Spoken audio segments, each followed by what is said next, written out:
History of Oregon. Chapter 7.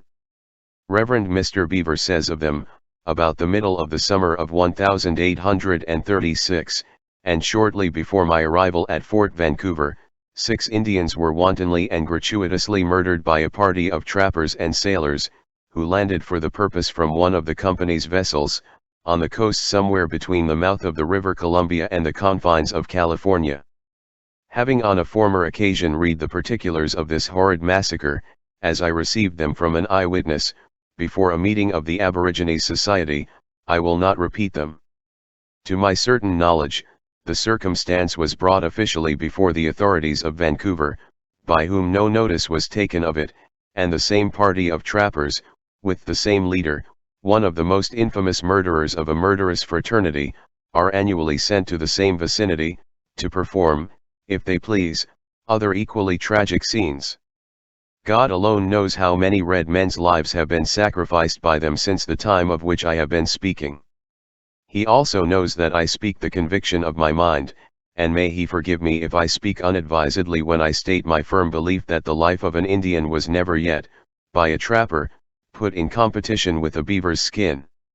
One other case we will give to illustrate the conduct and treatment of this company toward the Indians under their mild and paternal care, as given, not by a chaplain, or missionary, but by Lieutenant Chappell, in his voyage to Hudson's Bay in HMS Rosamond. He relates that on one occasion, an English boy having been missed from one of the establishments in Hudson's Bay, the company's servants, in order to recover the absent youth, made use of the following stratagem. 2 Eskimo Indians were seized and confined in separate apartments.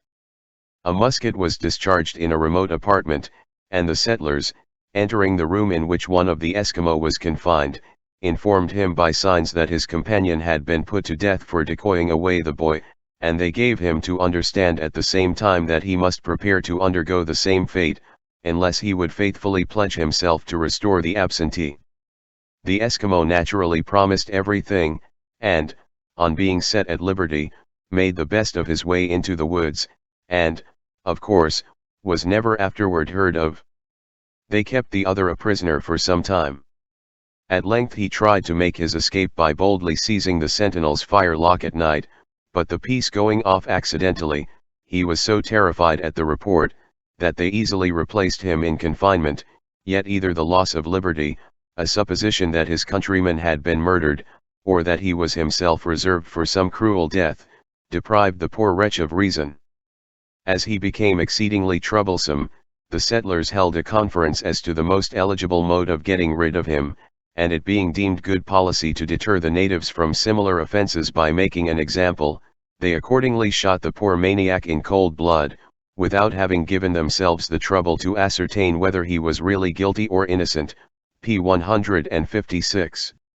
We have quoted these 2 examples, from 2 British subjects, to show the Hudson's Bay Company's manner of treating the Indians, who were under their absolute control from the mouth of the Umpqua River, in the extreme southwestern part of Oregon, to the extreme northern point on the coast of Labrador, including a country larger in extent than the whole United States.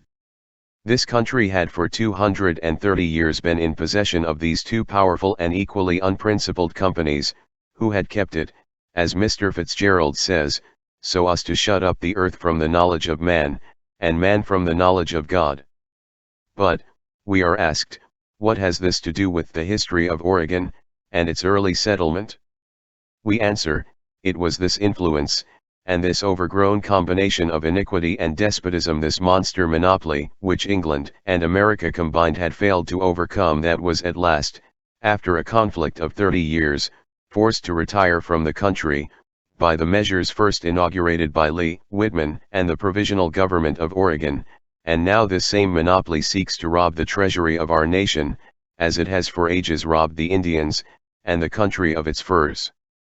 They may succeed, as they have heretofore, in obtaining an extension of their licensed privileges with the English government, and obtain from the American government what they now, by falsehood, fraud, and perjury, claim to be their just rights.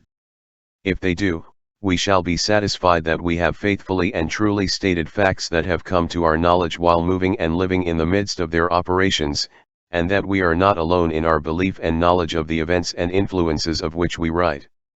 Before closing this chapter, we will quote one other witness, a British subject, the Reverend Mr. Barnley, a missionary at Moose Factory, on the southwestern part of James Bay, to show the full policy of that company toward British missionaries, and also to prove the assertion we make that the Hudson's Bay Company, as such, is, in a measure, guilty of and responsible for the Whitman and Fraser River massacres, and for the Indian Wars and the murder of American citizens contiguous to their territory.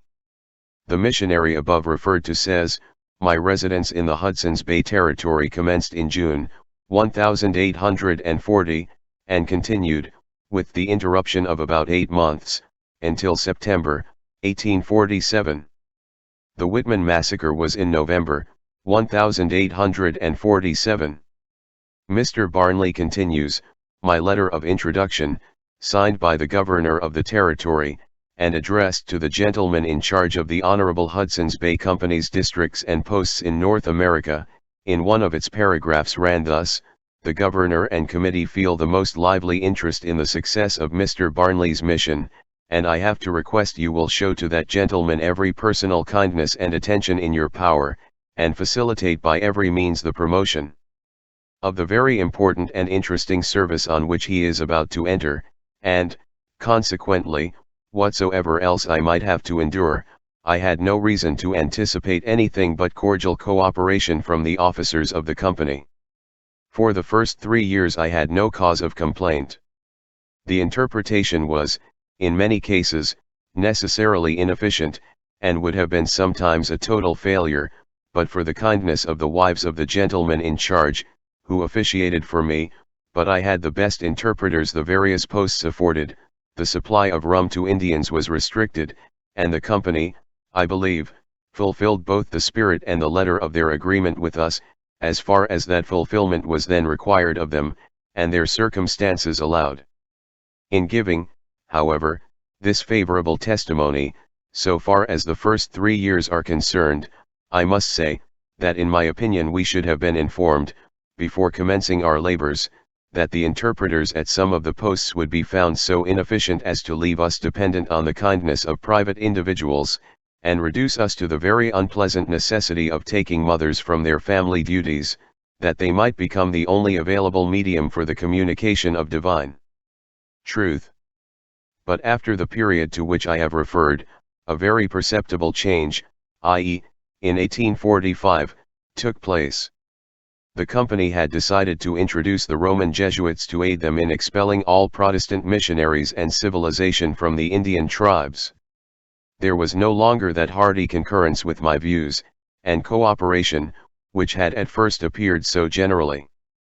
The effect was as if the gentleman in charge of the Southern Department had discovered that he was expected to afford rather an external and professed assistance than a real and cordial one, and, under his influence, others, both of the gentlemen and servants, became cool and reluctant in those services of which I stood in need, until at length the letter as well as the spirit of the company's engagement with me failed.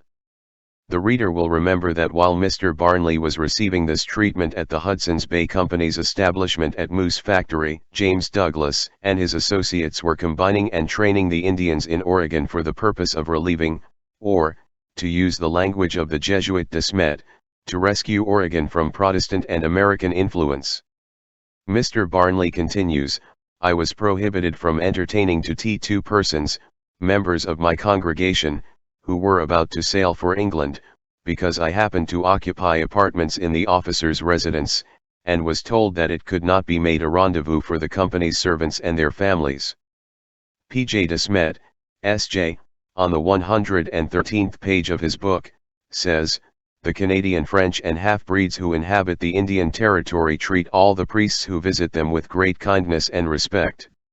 On page 313, he says of the Hudson's Bay Company, just about this time, in what manner can we testify our gratitude in regard to the 2 benefactors Douglas and Ogden who so generously charged themselves with the care of transporting and delivering to us our cases, without consenting to accept the slightest recompense, How noble the sentiments which prompted them gratuitously to burden themselves and their boats with the charitable gifts destined by the faithful to the destitute missionaries of the Indians.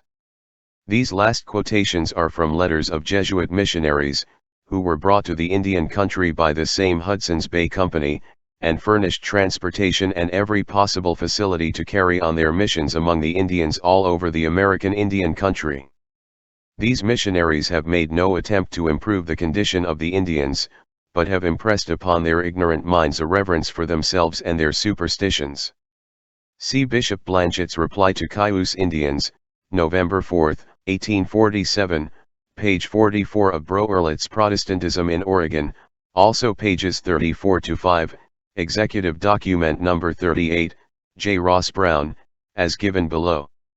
The bishop replied that it was the Pope who had sent him, that he had not sent him to take their land, but only for the purpose of saving their souls, that, however, having to live, and possessing no wealth, he had asked of them a piece of land that he could cultivate for his support, that in his country it was the faithful who maintained the priests, but that here he did not ask so much, but only a piece of land, and that the priests themselves would do the rest.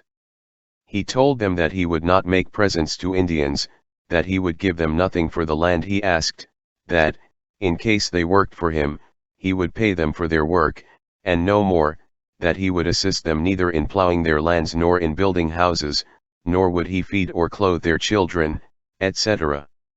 At Moose Factory, Mr. Barnley says, a plan which I had devised for educating and training to some acquaintance with agriculture native children was disallowed, but permission was given me by the governor in council to collect 7 or 8 boys from various parts of the surrounding country, to be clothed, and at the company's expense.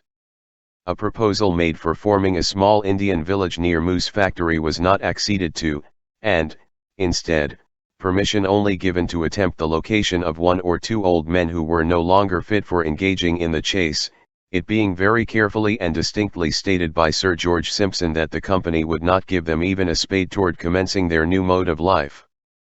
When at length a young man was found likely to prove serviceable as an interpreter, every impediment was interposed to prevent his engaging in my service, although a distinct understanding existed that neither for food nor wages would he be chargeable to the company. And the pledge that I should be at liberty to train up several boys for future usefulness, though not withdrawn, was treated as if it had never existed at all, efforts being made to produce the impression on the mind of my general superintendent that I was, most unwarrantably, expecting the company to depart from their original compact, when I attempted to add but 2 of the stipulated number to my household. At Moose Factory, where the resources were most ample, and where was the seat of authority in the southern department of Rupert's Land, the hostility of the company, and not merely their inability to aid me, whether with convenience or inconvenience to themselves, was most manifest. The Indians were compelled, in opposition to their convictions and desires, to labor on the Lord's Day. They were not permitted to purchase the food required on the Sabbath, that they might rest on that day while voyaging, although there was no necessity for their proceeding, and their wages would have remained the same. At length, disappointed, persecuted, myself and wife broken in spirit, and almost ruined in constitution by months of anxiety and suffering, a return to England became the only means of escaping a premature grave, and we are happy in fleeing from the iron hand of oppression, and bidding farewell to that which had proved to us a land of darkness and of sorrow. From the above statements you will perceive that if true in some cases, it is not all, that the company have furnished the means of conveyance from place to place. They have not done so, at all events, in the particular case mentioned, nor would they let me have the canoe, lying idle as it was, when they knew that I was prepared to meet the expense. And equally far from the truth is it, that the missionaries have been boarded, lodged, provided with interpreters and servants free of charge. In this last statement, Mr. Barnley is mistaken, for, to our certain knowledge, and according to the voluntary statement of the Roman Jesuits, Revs. Bishop Blanchet, Demer, P. J. de Smet, Broerlit, and many other Jesuit missionaries, they received from the Hudson's Bay Company board and lodging, and were provided with interpreters, catechist, transportation, and even houses and church buildings. The only mistake of Mr. Barnley was, that he was either an Episcopal or Wesleyan missionary or chaplain, like Mr. Beaver, at Fort Vancouver, and he, like Mr. Beaver, was a little too conscientious as to his duties, and efforts to benefit the Indians, to suit the policy of that company. The Roman Jesuitical religion was better adapted to their ideas of Indian traffic and morals, hence, the Honorable Company chose to get rid of all others, as they had done with all opposing fur traders. What was a civilized Indian worth to that company? Not half as much as a common otter or beaver skin. As to the soul of an Indian, he certainly could have no more than the gentleman who managed the affair.